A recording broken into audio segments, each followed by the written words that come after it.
Good football player, really good in the weight room. Coach, why can't I run a faster 40? Well, when you push out, see how he left his butt behind?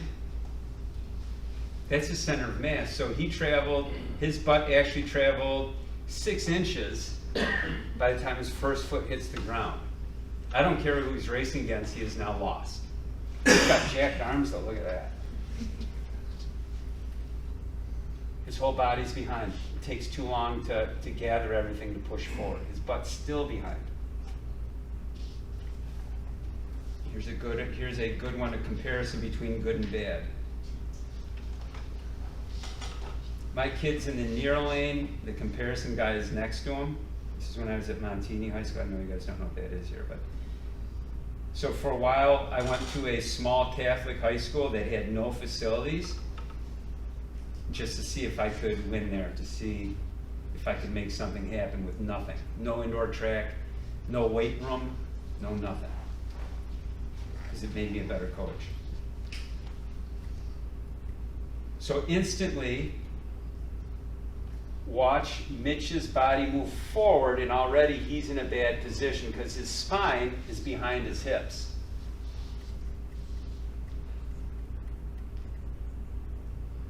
Remember how I said first step projection?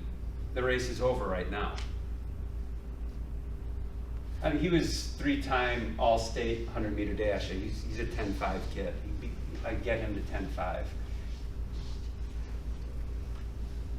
Foot hits, you can see he's behind, how his torso, his back is behind his hips. So he pushes, he's got to find other ways to get it forward. And when later on we'll talk about shin angles, how he's pushing this way and he's pushing that way. That's that. I use shin angles to tell me where you're pressing, so I don't need a number on my 1080 to tell me what your horizontal ratio of force is. I know he's beating him. You in the back, dump truck. If their torso's behind their butt, there's more strain on the hamstring, right? A lot more strain on the hamstring. Okay. And at that position, your hamstring's not that strong. Is that a problem for hamstrings then? Yes. Okay.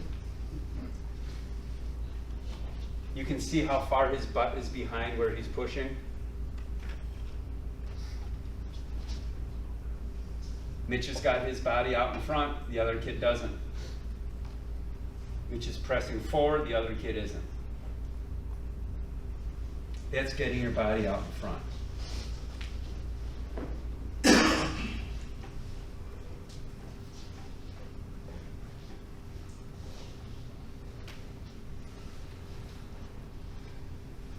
Head's important too. Again, I'm at the end of a 200. This is pretty common. That's 12 pounds going backwards. Does your body always follow your head? Yes, otherwise you die. That's how it works. 12 pounds going the wrong way. Now I've pushed my chest out, which means my hips have to go back. I'm not going anywhere. Can't control his rib cage. Can control his rib cage. That kid's a 10-4 kid. He was 11 flat.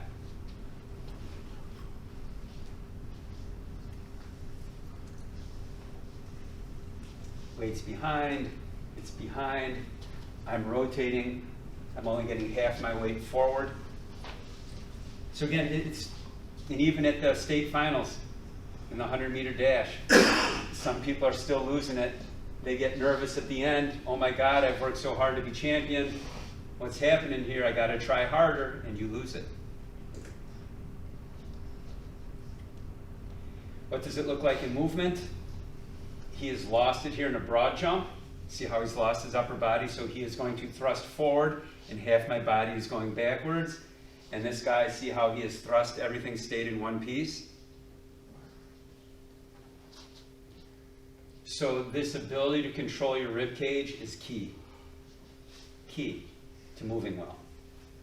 So that means when we're doing our running drills, if I'm doing prime time runs or anything with a straight leg, and I'm vertical, like they always tell you, you want to be vertical, when that foot hits the ground, my upper body's going backwards. That's not what I want. See how he's got a slight 5-degree lean forward? That should be my training position. Because I know his abs have engaged his rib cage and his psoas is controlling his spine in that position. That's going to allow him to run faster. So if you're doing running drills, and I do running drills, I'm going to show you a whole bunch here in a minute. I'm always in this position here. That's where I want to train. Straight up and down, I'm not pushing through my body. I'm missing half my body. Research to show how important the lean of the body is, even though in every track thing that you go to, you talk about being straight up and down and vertical, trying to look like Michael Johnson. There's only Michael Johnson. There's nobody else like him. He was a freak. Only he can do that. It's probably because of the way he's built. You get that slight forward lean, it completely changes everything that you do. So when you are doing your drills, again, like I said, make sure that that 5-degree lean is important. You can even train it. Have a partner put a rubber band around your waist and just practice being here and just pressing. You'll be amazed at how fatigued people get in about 30 seconds. They can't hold that position. Because we know as a human being, we want to be vertical because this is safe. This requires no energy, right, to stand here. This is where we're our most efficient.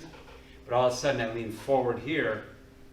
That requires a lot of strength to hold my body in that position. Yeah? What's the difference between a resistance band and a weight load, like a couple plates, maybe 3 plates? Is there a difference between resistance band? Well, the band is around your waist so you can hold that position. Right.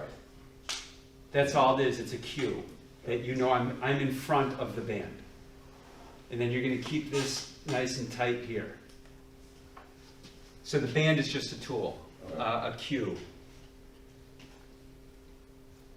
How important is it to keep that lean in that body position? Well, they're saying that it's mostly that's what's going to cause hamstring problems. Is when we get out of that body position, we hit differently, that's where we pop a hamstring. I'm going to get into that a lot more later. So, this is the role of swinging and moving that limb and holding that position. That's as fast as he can go. He was Illinois Player of the Year in football. Chicago's got good football.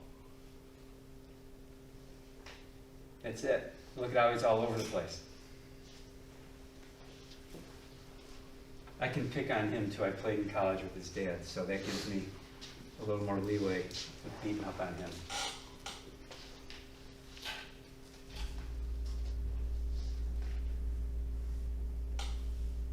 That's all he's got. That's a Division I football player. Great in the weight room. Squats 650. 650. Fullback, Eastern Illinois.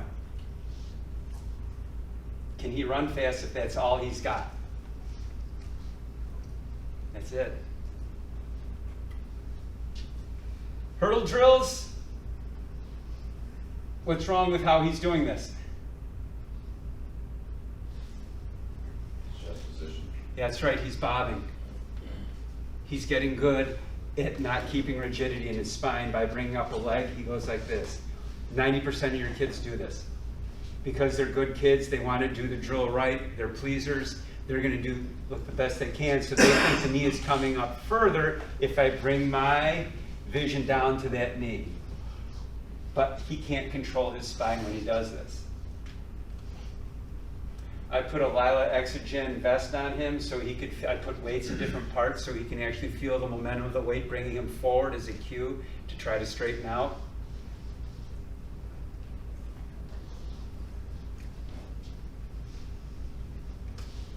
NFL wide receiver, big guy, 6'5". He's kind of playing here and just showing you so you get a better look at how you bring that knee up. So here's what you want it to look like. See how he stays nice and tight? See how he takes a big breath in to try and create some inner chest cavity stability through there so he does a better job on the drill? You know, you change your breath, it changes what happens in your spine because you either have that pressure or you don't. So you want to make sure that your athletes are always breathing when they're doing drills especially belly breaths, because it changes the pressure, and when you change the position of your diaphragm and your lungs, it changes what happens in your spine. And when people do their exercises, whatever core exercises they're doing, they do it for periods of time that aren't long enough, so you never challenge that. And most kids breathe very little breaths when they're doing their core positions. You've got to take big, deep belly breaths to challenge what happens when you breathe in real life in sport. So that's why sometimes there's no carryover to what you're putting into on your core training and when you go out on the field, because when you go play, you have to breathe. Or if I'm laying down on the floor and my friends around me, I can take small breaths and still survive. Leg shakes.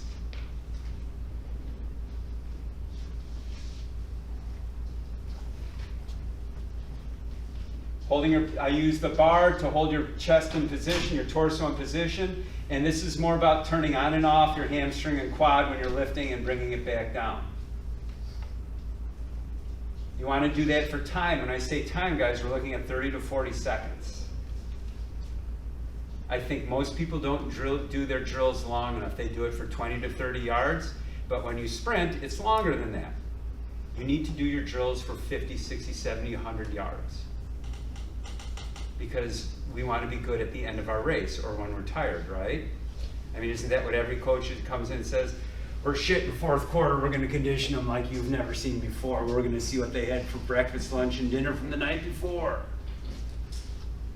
But when you do your drills, you're not getting to that point and they fall apart. And it costs a lot more energy to move when you're all over the place like this. Some leg swings. Now we're going full range of motion. That's better. Again, I'm going to change your arm position, so you have to use your abs to support and stabilize that rib cage. He's shaking the shit out of my rack, too. He's a strong kid. And then you go to cycles.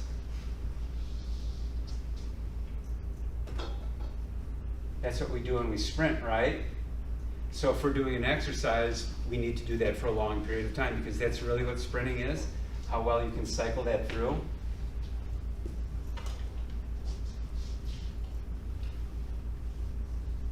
Marshall took a while to get going.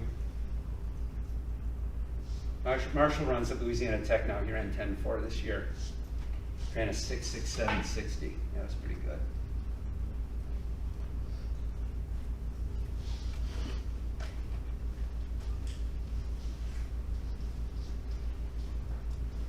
Not so good leg swings. See how he is locking down his pelvis and he's losing his pelvis when he swings through? He doesn't have the control of his lower half. Want to make it harder? Go to single leg, or single arm, I mean. Now you have all kinds of cross stuff coming into play to support your diagonal through your rib cage. To make it harder, calf sleeves. Really cool tool. How many people are familiar with the calf sleeves? They're really expensive. They're really good. They break really easy. They fall apart pretty quick. There's other ways to do it. I think a new company's come out to make them a little more stable. These make great paperweights after they break. That's what I've used them for. But it is a great way to weight the limb, because if you're truly going to train that limb, you cannot change the velocity by more than 10%.